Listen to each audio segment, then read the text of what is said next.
got the song already out, Road Trip. We're getting ready to prepare for the album, Endangered MCs. So it's about to go down. You better believe it. Shout out to Fire Chick, Airitoutradio. Artists spend their most money on The product and marketing. Of course, get your stuff recorded. But, the whole object of the game is associates and friends, collaborators, where they'll constantly be chasing a sound or the quality of a sound that's done by the majors, and you still just sitting a whole bunch of product. You know what I'm saying? So you can record. It ain't gonna mean shit until you get it out. Sometimes you gotta start where you at, put the money in, investing it into the marketing, and as you get a return, then you can invest and make the sound better. But at least get it on out there, build up your brand, show people that you're not here today and just going tomorrow.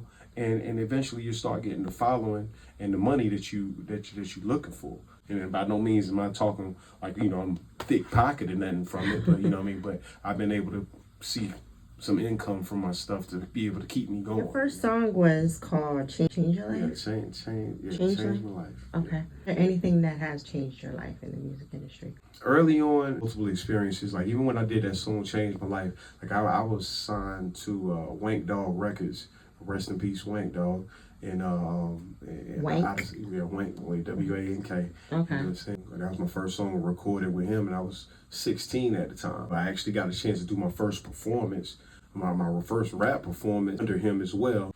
Watching how that happened, and then everything kind of folded and dismantled. It put a halt my career, and then later on I signed with Captain Mike Entertainment. Shout out to them, in Danger Zone Studios out there in Miami. Went down there and rocked out with them for a while. Some things happened as before.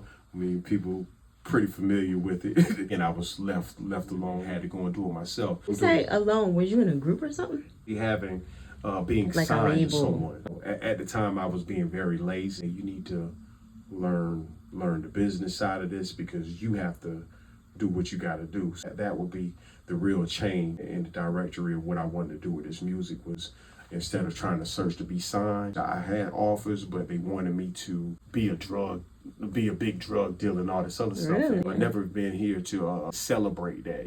Celebrate being a wolf. I wasn't raised that way. It's just unfortunate situations that made me make those times. Wanted you to sell drugs? A label that initially wanted me to consider and signing me. I don't want to call their name. I mean, the big label, and shout out to them. Wanted me to have more dope hood music. credit. Right. Like hood. I can touch little bases on that, but that's not, that's not what I'm all about. It's crazy how they just don't want people to just be a regular person anymore. I mean, business-wise, I understand, because they don't want to necessarily take a chance, too far of a chance. They're already taking with a chance with a person that's not quite known, and they want to go with what's already working so they can get a quick return. If this is what's popping, we need music like this. But if a person go to jail, what return they gonna get? Unless they die, and then they got, because they got insurance on them and all that too. Right. But did they say that, or that's what you think? No, that's what they told me. I mean, they told me, they was like, we need more music.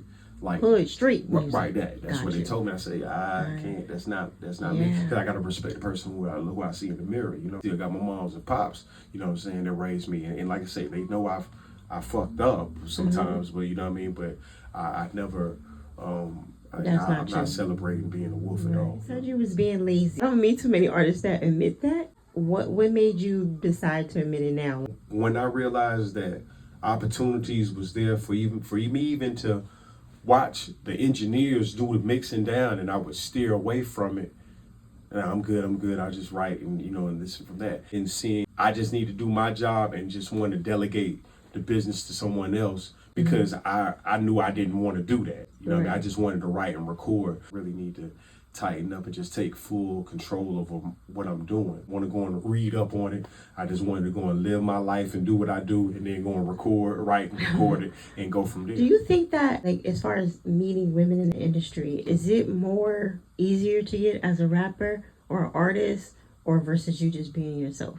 For me, always being always being myself, is cool. Because again, you can go and lead with that. Not nothing that I try to lead with. For me, because this shit has been so a part of my life, it's kind of hard for a person not to understand that that's what I am, or it's kind of hard for me to pack it in and be like, yeah, I don't do this, but I don't lead with that. I don't So you don't tell them right away that nah, you're an nah. artist. I mean, and a lot of times I kind of try to shy away from it unless I'm out there doing what I do. You try to keep birthmark separate from Curtis and still have that balance, though it's all one. I was just all one at one time, and I did it, and it became exhausting. When I'm on, all the time, and that shit can be draining, and you neglect the actual individual that's doing all this, which you have to grow as well. I'm very secluded and chill, go in my cocoon, kind of build,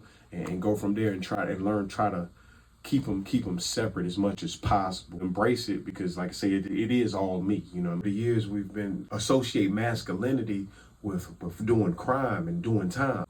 Don't be scared to work, man. I mean, like, work your little job, get your money, invest into what you're trying to do. You go out here and beat the block up just because you want to rap so you can go and have these experiences. A good life, embrace that, appreciate it, embrace it. You know what I'm saying? Like I say, tell your story from your story. Don't go out here trying to live somebody else's life. I love women, you know what I'm saying? Okay. But it goes like this right here.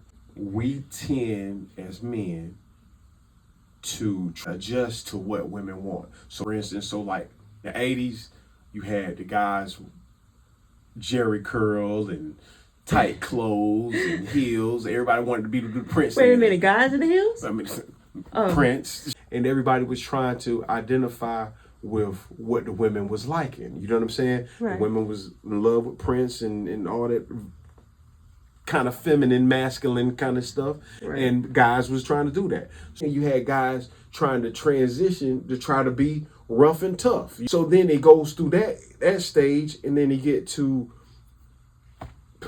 late 20s and 30s. Now you want somebody with a 401k. Now the fellas, right, when they got a whole bunch of felonies, you can't get no 401k. Situation where your chances is even more limited to try to go and get the 401k and get a secure job, because we do a lot of this stuff for women. You trying to blame it on the women? No, I'm trying to blame it on us embracing ourselves. We stay solid as men or young men growing on up about what we trying to do and who we are. Eventually the woman appreciate it, and if they don't, you know what I'm saying? And a good woman will appreciate it. Right, and then that's how I said. I said, like, say, if she ain't smart enough to mess with me, I don't need her around. You can see what I'm doing. You know what I mean? You can see how I address certain things. So if you ain't smart enough to rock with me, then I don't need you around. I don't need a headache. She might be fly as hell. You know what I'm saying? And it'd be hard. You'd be wanting to try to make them compromises.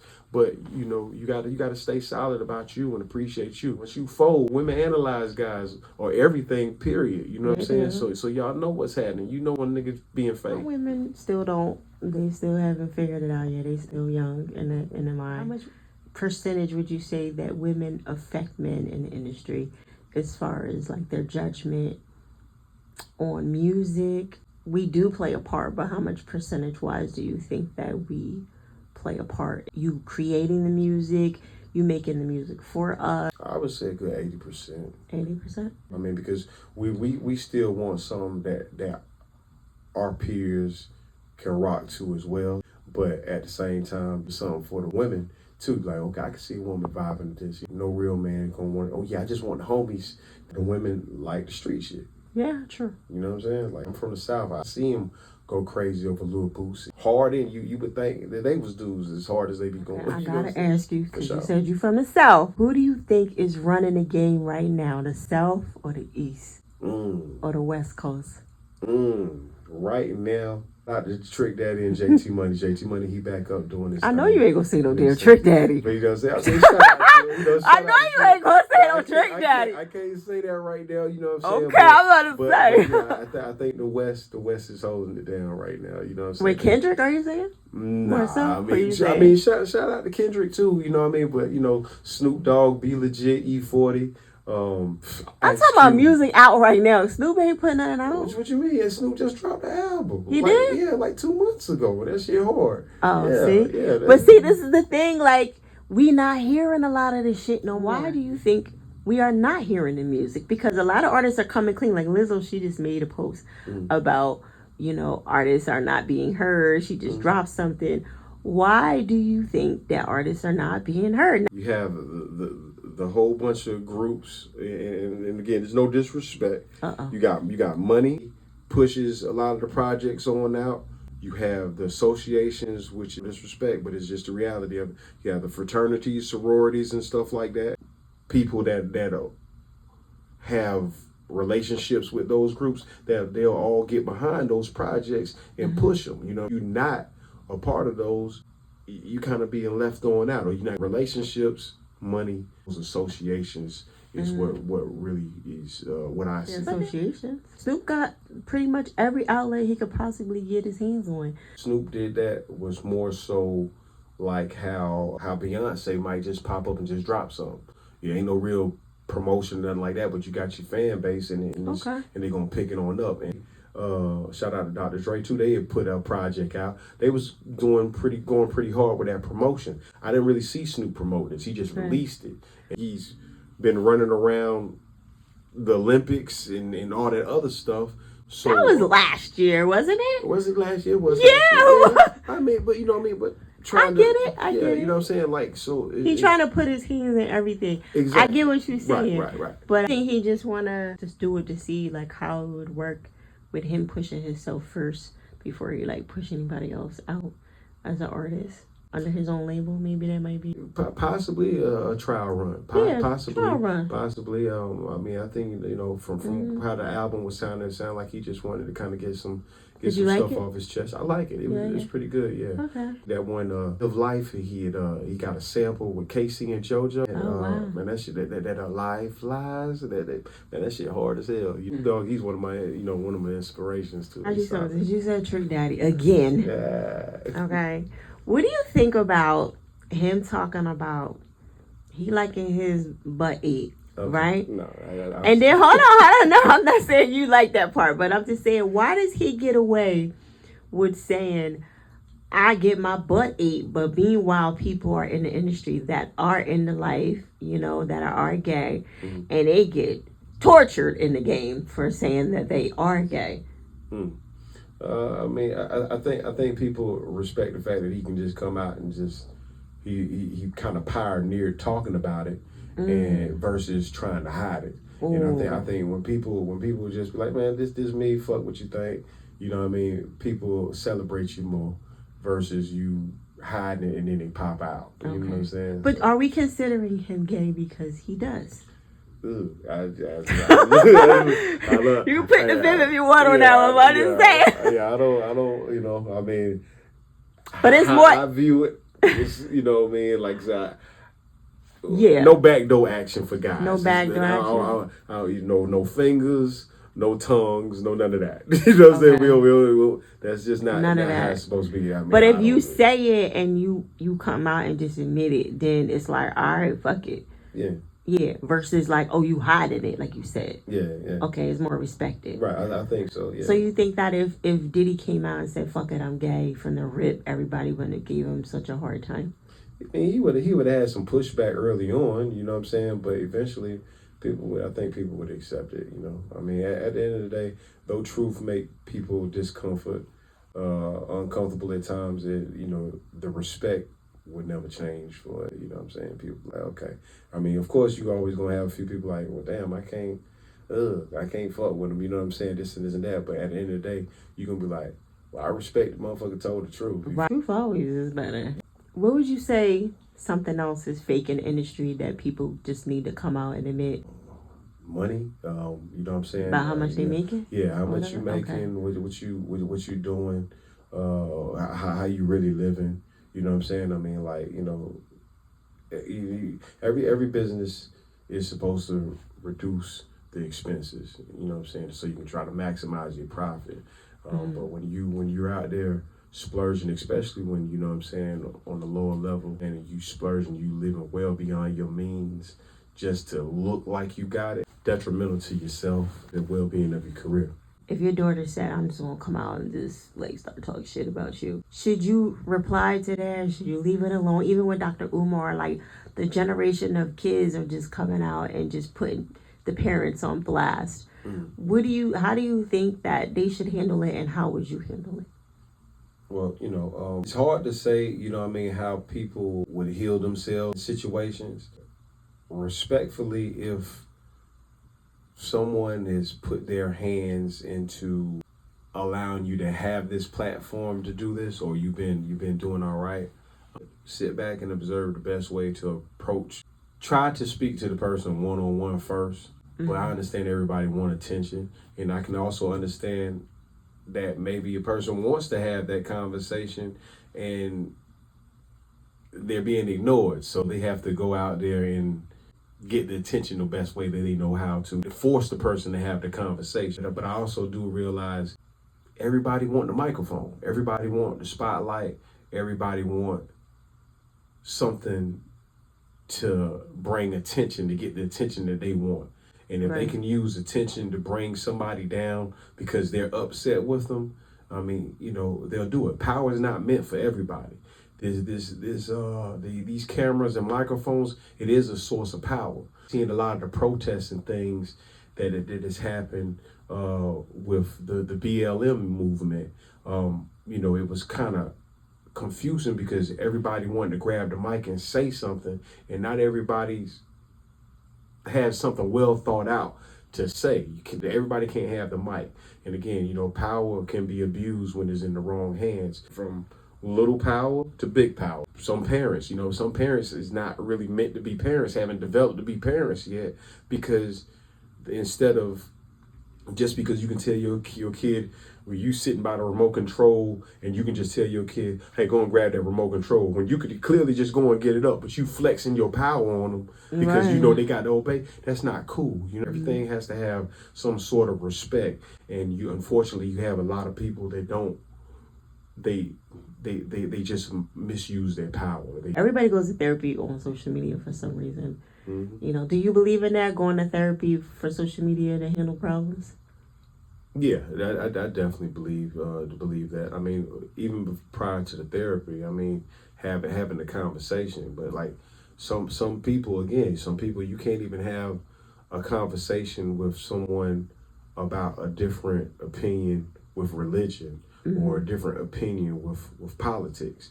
Some people, they just completely shut down. I don't want to hear it. And you're not even trying to force your idea or thinking on them. You know what I'm saying? But they'll just quickly just get in that defense mode and not understand you can agree to disagree and live in harmony. I still think taking the proper steps, especially when you're talking about parents or family, if you take the proper steps and, okay, I'm going to try to speak with you one-on-one. Okay, that's not working. Okay, then let's try to find some source of therapy. Okay, that's not working. Well, I still need to get this shit off me, and you're not willing to have a conversation. Okay, then I can understand you going to social media or whatever to try to force that person to have a conversation, because obviously it's bothering you. So, you know what I'm saying? But do you feel like it tarnishes the brand when they do? Or no, like some people just don't care about whatever the kids are saying? Because you're dealing with multiple people, with multiple, it affects people in multiple ways. So, So like I say, you still might have a mass of people that will be like, well, fuck it, I'm gonna rock with them or her. And then you got still those few where it's like, no, I can't fuck with you. So it still tarnishes in some kind of way. You might not have the following that you had prior to that coming out. I'm so grateful that you talked to me in a DM and we was able to resolve any problems that me and you ever had. And you was man enough to do that, because not everybody does that.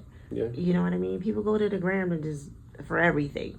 The power not meant for everybody. And again, like I said, I appreciate you. Just being a woman by your word, because like I say, people's not, they lack, we've developed a culture of trying to be the biggest wolf. You know what I'm saying? This is what's celebrated, is who is the baddest. You know what I'm saying? The toughest. You know what I'm saying? Right. That's the person that we celebrate. And this is inbred in American culture. They try to make it look like it's just us. But I remember teachers, even when I was going to school, when I was living in New York for a little bit, I remember teachers was kind of flattered that they saw Al Capone when they was younger and was telling us as a kid how Al Capone came into a restaurant. You know, all these stories is great of hearing the bad guy that went against the grain. You know what I'm saying? And you know, or how I can snake you and all this and this and that. And then like this is what we celebrate. Who got the smartest mouth? Right. You know what I'm saying? Who can embarrass somebody the Come most? On, like whatever happened is we're celebrating. Oh, that person's a real ass person. They ethical. Oh, they always try to do good business. Oh, you know what I'm saying? Like whatever happened. Oh, that person is a gentleman. Or that woman she respect a good dude. Like whatever happened. But when you real people, like you said, people don't appreciate that. It's not talked about. Mm-hmm. You know what I mean? You could be nice, even just being nice to somebody. It's like, what you being fucking nice for? Like you be like, damn, I can't even be nice. Right. It's not real. You ain't being real. Huh? It's crazy. We became backwards. You know what I'm saying? Real bad. And we have to understand, for us being the ones that are solid, you know what I'm saying? We have to understand. Are you doing it for the glory, just to be heard that you real? You know what I'm saying? Or are you doing it for yourself? Because the glory for you being real and solid ain't really like that. And I ain't talking about, you know, oh, I took the case for somebody. You know, it's way beyond that. You know what I'm saying? I'm just talking about just everyday shit. Like, you know what I'm saying? Like, you can't, are you doing it for the glory to be known and recognized that you doing it for yourself, just knowing that it's the right thing, and that you can respect the person that you see in the mirror, and you ain't got to look over your shoulders for fucking over people all the time. That's true. Air it out radio.